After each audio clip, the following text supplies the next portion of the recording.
Well, I'd have to profile my grandfather, who uh, read a newspaper ad from a newspaper in Indianapolis. He was living in Anderson, Indiana. Said wanted uh, young buck to start an advertising agency, and Mm. so he got together with this gentleman, and they said, "Let's start an advertising agency." Mm. So they bought an advertising agency from a gentleman that was said advertising was finished. He was through with the business. There Mm. was no more future to it, and that was in 1917. And so they had this advertising agency in their hands, and they took it to Cincinnati. There was no business in Cincinnati or Indianapolis, so they Mm. were about ready to go bankrupt. And somebody suggested, "Let's go to New York, the communications mecca of the world."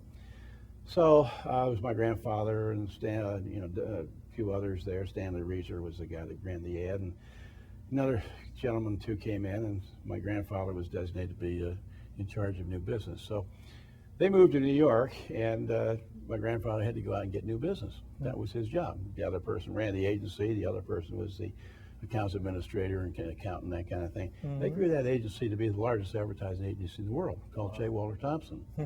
That was the history of J. Walter, and today, of course, it's still in business. That's pretty good selling, to start from Mm. nothing and to build the largest agency in the world. I think the other great salesperson was my friend Ed Ruiz, who sold 162 homes in 1 year, Wow. while winning the National Association of Home Builders Sales Manager of the Year for a well-managed company. And Mm. every one of those 162 sales was self-generated.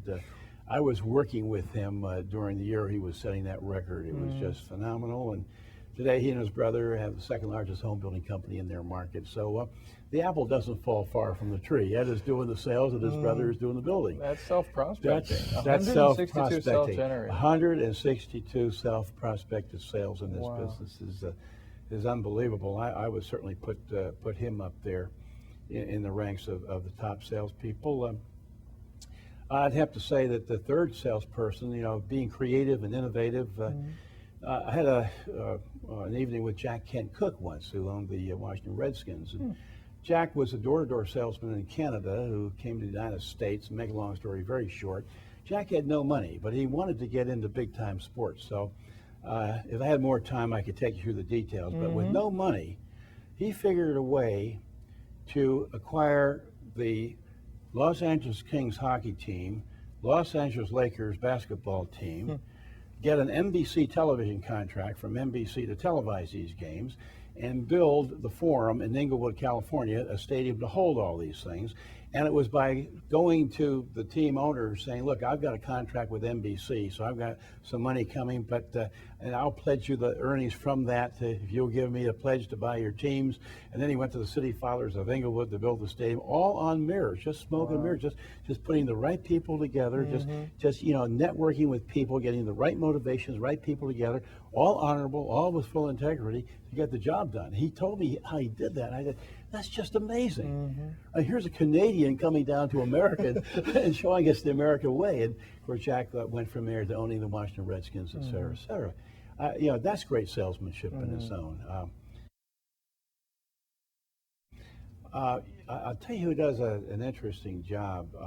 You may not or may not like it. It's the fractional and time sharing people. Now, I've Mhm. never been deeply immersed in either one of these, but Right. they do a thing called off-premise canvassing. Hmm. Now, I was in Mexico recently, and they come up to you on the street. I've done it. I've had we call it OPC, and they say, "We'd like to invite you to breakfast, and get a presentation on such and such and so and so." And been to those breakfasts. They're very powerful. They create something from nothing. They've got Mhm.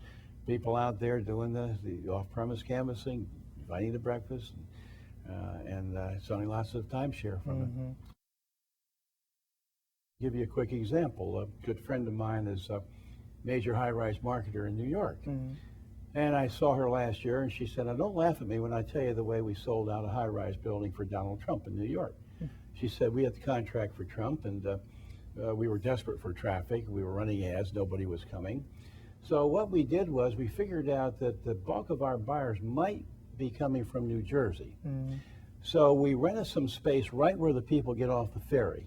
We had a big life-size photograph of the Donald standing by our solicitation booth. And when the people got off the ferry, the pitch was, come and get your photograph taken with Donald Trump. Now, it was just a cardboard likeliness of him, but people got off the ferry, came over, had their pictures taken with Donald Trump, and then, of course, we got the registrations. And she said we took those leads, believe it or not.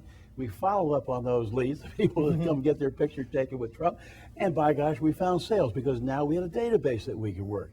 She said, don't laugh at me, it sounds corny, but by gosh, it made sales. And I said, let me tell you, anything that makes sales, as long as it's honorable and it's okay with the law, I'm happy for that. Give me some more ideas. You know, we need all the ideas we can get. Part of a twin book arrangement. It's the Essential New Home Sales Manager's Handbook. And what we have there, it's 832 pages. It's about everything I know about sales management, and it's a book where we cover through those 30 chapters the staffing, recruiting, selecting, training, motivation, and monitoring of things. And we in our third printing right now because there's a great need for sales management information in the industry. We also have quite a few sessions in there, chapters on training.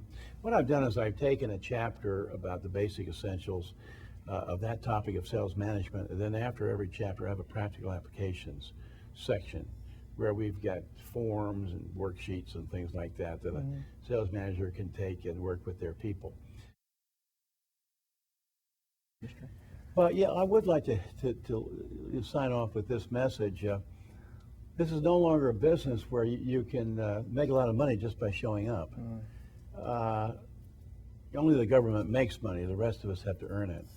And earning it is knowing your marketplace and knowing your competition real well, and knowing the expected traffic flow that advertising, marketing, and the web will deliver to you. And if that traffic flow is not sufficient to sell the number of homes you need to sell to make profit for your builder, then the creative, innovative salesperson has to come up with solutions. It's almost like they're in their own business, figuring out what they need to do to be successful. The most successful people today are the ones that are setting goals, understanding to reach those goals, they have to have the tools, which means the education, the knowledge, the desire, and the discipline to achieve those goals. And it's not easy. It's a lot of hard work. We might say you got to work twice as hard today, but the payoffs are big. And the biggest payoff in my mind, anyone who can get over this speed bump, but we're in the middle of the speed bump now, we're going to get over this. Anyone who's getting ready now will be a giant in the future when the market comes back to where the market has been. And it'll get there. It's right around the corner. I'm still a believer in applied selling and applied closing. It happens because you make it happen.